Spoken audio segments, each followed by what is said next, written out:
Hello, everyone, and welcome back to the GroupM podcast. I'm your host, Jared Bayman. Today, GroupM's Global President of Business Intelligence, Brian Weiser, and I will take you through some of the key insights and takeaways from Chapter 2 of the latest paper authored by Brian and GroupM Senior Advisor Rob Norman called Media Landscapes. Thanks for joining us again, Brian. Welcome back to the show. Thanks for having me. Let's jump right into Chapter 2 titled The Great Disruption, shall we? In Chapter 2, you say the simple truth is that Google and Facebook on the one hand and Netflix on the other have disrupted the structure of a century-old economic model. Can you talk a little bit more about that? What has kept the existing model at the top for so long? And additionally, how can the traditional titans continue to thrive?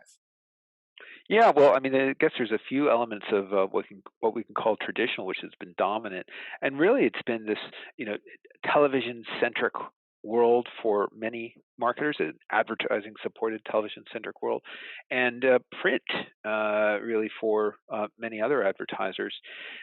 And the reality is that, when we think about what Netflix means, it's this idea that the quality of programming has been elevated so much that it's causing a significant shift away from consumption of ad-supported television, or at least it's contributing and enhancing a shift that was already underway. And it's raising the bar for traditional media owners and causing them to change how they think about content and the quality of content, the cost of content. And so it's really disrupting the overall economic model.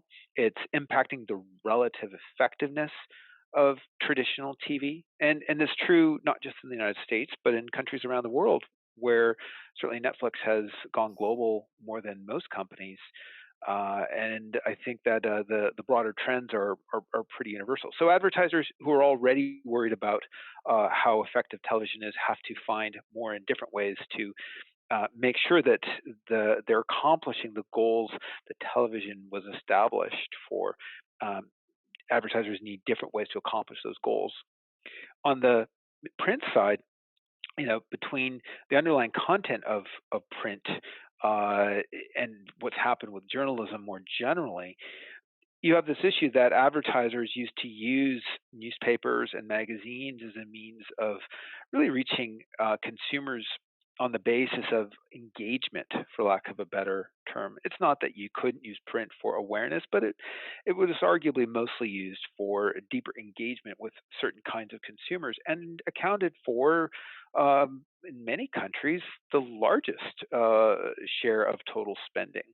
And it also goes without saying, classified ads helped support this model as well. And so when you have between Google and Facebook primarily, and we could include Craigslist impacting and disrupting print, then what you have is a meaningful decline in the investment in the underlying content that supported print, which then circularly makes it less useful. And all at the same time, you have Google and Facebook becoming increasingly large and increasingly capable of satisfying marketer goals, and not just the ones who used to advertise in print, but millions and millions of small businesses who end up finding that these are their preferred vehicles, or the most efficient, the best way to spend a few $1,000s at a time. And then the whole ecosystem of the digital economy growing around these two companies as well, find that they can drive their goals better using these two platforms. Put it all together, and you have a meaningfully disrupted print ecosystem, meaningfully disrupted means of driving both awareness and capitalizing on intent, and the growth of Google and Facebook. Yeah, and that's, obviously Netflix is, something in particular. Netflix is something that you dive heavily into a little bit later on in the media landscapes paper. But now let me ask you this, Brian: who in particular is on the horizon threatening to disrupt these disruptors, and how could they really make it happen? Yeah, as of right now, there's no one company that appears to be the disruptive force that I think some companies have threatened to be in the past. Amazon is a niche. it doesn't seem likely to suddenly overtake Facebook and Amazon and Facebook and Google anytime soon. But if we think in terms of who might get to the next tier of like $1 billion of revenue outside of China, at least, TikTok is probably the one name that tends to come up inside of ByteDance, which obviously is already big in China. It remains to be seen if they can get as far along as a Snapchat or a Twitter has.